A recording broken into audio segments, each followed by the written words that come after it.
Are you waiting for the Zulu Girl? Sorry. Yes, I'm from Polokwane, the country of Polokwane. And if you noticed, there were two ladies just now. So stop laughing, because we are relevant. Yes. But to be honest, my story is more like a sad story. Because this is a true story, by the way. Yesterday, when I checked into my hotel, I was staying in Pactonian in Joburg. Basically, there was a school girl that was checking in as well. Well, I thought she was checking in anyway, because she was wearing her full uniform and everything. And then she went to reception. She was before me, and she asked for her father to be called down, right? Then when he came down, because he was, I think, on the third floor, so it was quite fast. Like, he came down when we were still there. She even said, "Hey, Daddy," and everything, And they went back upstairs or wherever they went. And something hit me. Like, I couldn't help wondering, because I'm a storyteller. Was she there because the father doesn't stay in the same town with her? Or, or maybe the parents are divorced. This is the only way she can see her father. Like all those questions. I found it fascinating because she was very excited. "Hi, Daddy," hugging and whatever, at reception. Then about 2 or 3 hours later, on my way down, I met them in the elevator, and now she had changed her clothes, right? And then when we came out, they kissed. On the lips, they kissed. And this guy, I promise you, this guy is in his 40s, because I saw him. Right? And I don't think they remembered me from reception, right? And they kissed, right? And it was quite odd, because again, I looked at them, and I said, "Okay, fine. How is she here? Why is she here? Where are her parents?" But, as people in South Africa, we always talk about Ubuntu, we take care of each other. That's a lie. That's a lie. Because instead of stepping up and saying, "Sir, this kid is like 17." Because I could see, yesterday the matrics were writing their maths. There's no way that kid was in matric because she was there.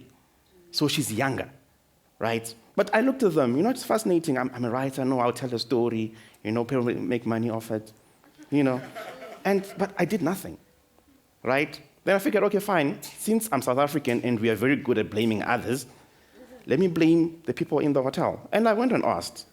That girl could be a minor. If something happens to her, oh, by the way, I'm a lawyer. Yes, that girl is a minor. If something happens to her in your hotel, what are you going to say? Right? And they said, the truth, I guess, it's none of our business. We keep our mouths shut, otherwise we'll get fired. And to be honest, the manager was there. I remember he was there. And the guy was being honest, because had he said something to that couple, because that's what they are, then he would have lost his job. And most of the things that we do in this country are all about keeping our jobs. I was looking at this event, TEDx, and I was saying to myself, I'm given 12 minutes to speak. I got a story. 12 minutes, really? And it's quite sad, because with my diary, actually, let me tell you a bit about the diary, because maybe some people don't know. I started the diary as a joke. I was pranking a friend of mine who's a big name dropper. Mention anyone and he knows this person. And again, that's a South African thing to do. So I basically started a blog. I was pranking him. I was talking about some girls and so on. And it was a joke between friends, right? And he found out, then he leaked the blog online. I think within the first 3 weeks of it being online, I had over 1 million hits. Today, I'm sitting on 33 million. Not 10 TEDx. Anyway. I'm sitting on 33 million hits. I'm in 22 different countries. My second biggest audience is in England. Exactly. It's in England. Yes. And when you think about it, and what makes the blog so big is because, yes, we're telling a South African story, but a South African story has become a universal story. There were people in England saying that we relate to the main character of Diary of a Zulu Girl. And this Diary of a Zulu Girl character is from a small town in KZN called Moy River. Many people have never heard of it, but when you're on the N3 on the way to Durban, the place where you pay the most on any toll gate is in Moy River. Yet when you look at Moy River, there's nothing there. You pay a lot of money to be in a town where there's nothing there, right? So Thandeka Mkhize, by the way, is the main character of the blog, is 19 years old. She's a first year. I didn't know this until about a week ago because I just called her first year. And she represents what the youth of today are, because she was born in 1994. When you think about it, she's a born free. She had all the privileges from bursaries, whatever you can call it. She's the first generation university child since our independence. And when you look at the kids of today, I'm talking about, like I began with a school kid. When you look at the kids of today, go to any school, any public school, take your pick, and ask the students, name and shame all the wild ones. It's a long list. When I was doing the research for Diary, I asked people from the blog and whatever, what they think and some questions. I have kids as young as 14 years old who have had sex with more than 5 people. This is a true story. This is not a lie. This is, Then when I switch on my TV, all I see, no offense, older people in talk shows. Why are you asking old people what's happening with the youth? They are old. They were there before. Because a parent might know their child, but you only know what your child shows you. Your true child is what she shows her friends. Yes. When they go out and party, they do all the things. When you go out, when you go for a funeral, your kids are following you outside, and they also go to their own parties. So like one of the biggest storyline I ran in Diary was of the main character, Thandeka. She got into a jam, and then she ended up performing oral sex to a police officer, right? And then I think the day after that chapter came on, I had about 12 comments from girls who said we've been in a similar situation. And here's the irony. All the girls, all of them, because when you're embarrassed, you name and shame. They all mentioned JMPD. All of them. It was, and they'll tell you the story. Like one girl, she was in matric. They went. The parents went for a funeral, and she went for a party with her friends. So she took the car. Then on the way back, obviously, she was drunk or tipsy or whatever. The police stopped her.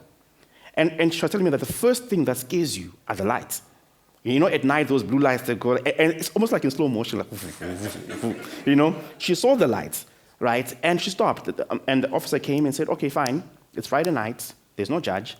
You sleep in jail. You only come out on Monday. And now she's thinking, okay, fine, guys. Monday, my parents will be back. That's 1. 2, I slept in jail.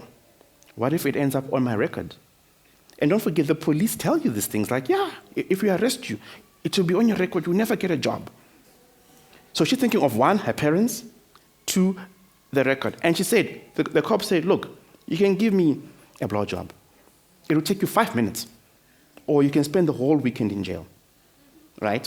And she said, you know what, Mike, I went down on my knees, I did what I needed to do, and I went home, right? So I found it fascinating. I mean, 6 cells, look at you, everybody's smiling. You see? Yeah, so I found it fascinating. So I then asked the people, like on the blog, the viewers. And by the way, the blog has 45,000 viewers a day, like readers a day. Every time I post, every day on average, I got 45,000 readers. So at the end of every chapter, I post a question. Because you see, the problem with reading is that it's one-sided. It's an author telling you his views. And I figured I'm going to lose my audience very soon because everybody was enjoying the blog because they found something they relate to and they want to share. So at the end of every chapter, I post a question, heavy questions. So one of the questions I asked, like, if the police were to stop you, if you're in a jam, would you trade sex for your freedom? And you'd be surprised. A lot of people said yes. So through the blog, I opened a new blog. It's called The Confessions of a Sugar Baby. It's basically the story of how a young girl like the one I met at the hotel dates an older man. So what I did as well for that one, I did my research. I asked on the original blog, Diary of a Zulu Girl, like, guys, I'm about to do this blog. Can you tell me your views? And then, ironically, most of the people who responded were young wives. And from Sugar Baby came the missteps of a young wife. Here I'm talking about sugar wives. You'll be so surprised. If you get married between the ages of 22 and 30, by the time you reach 30 as a woman, your husband either has cheated, you are bored stiff of the relationship, and there's so many things that happen because you're so young. You're not ready. And somehow we are taught in society that marriage is the ideal thing. But I'm a lawyer. I see divorce everywhere, and it's sad. It's sad because when you stand in front of a judge and look at these two people fighting, and don't think they don't fight physical in court, or they fight. Nah, they fight, right? When you stand in front of a judge and you see this woman saying, this man did everything for my children and then he stopped.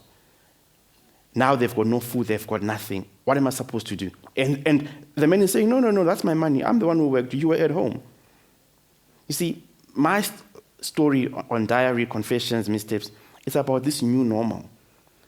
Since 1994, our society has degraded in its moral values. But it's because of the miseducation of our people. And a lot of people don't get that. They think they have it all figured out because now I'm 35, I've got kids, so I know everything. You don't. The world changes every single day. My blog is mostly read on computers, laptops, and cell phones and the like, right? That's something new on its own. That's something new on its own. But then if all these people are reading on the laptops and on these things, what's happening to people that read from books? So when you leave this place today, don't go there saying, wow, I enjoyed my day, I had a good event. Think about what every other spokesperson has said. There are a lot of lessons to be learned because our country is falling apart. Thank you.